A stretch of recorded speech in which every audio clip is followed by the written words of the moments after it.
বাদিছে পরে ডুইয়ের পাইনি আরাম দাদা কইলাম কচি ডাল দিবেন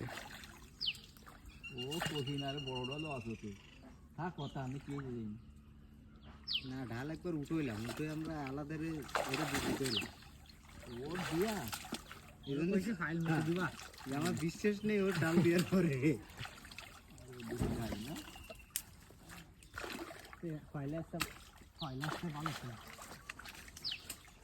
কইলাম মেলাখানিক ভালো ছিল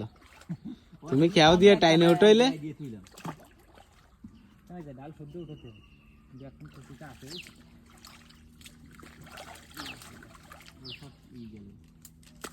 ছাড়া তো পানি ছাড়া তো একটু ডিমে জল ছাড়া আর বেশি আগুন লাগে এখন লাগে না ওই দড়ি ধরো তুমি মধ্যে আগে ডুবই দাও গেল না মধ্যে আগা মাথা দাও মাছ এর বড় ঢাল তলে মাছ দাঁড়াও দাঁড়াও ইসিমতি ঢাল নাই ডালের ভিতরে ডাল তাহলে মাছ তো বাদ দিলাম না গালি মাছ আরে গালি মাছ থাকলে কি হবে তোর মাঝখানে একটা ঢাল বড় আমি তো 500 করে কেন ঢাল দিই ভাইও এই ফেলাটা কইছে ঢাল ফেলাতে তা মাছ কিনে গেছে কিন্তু ডাল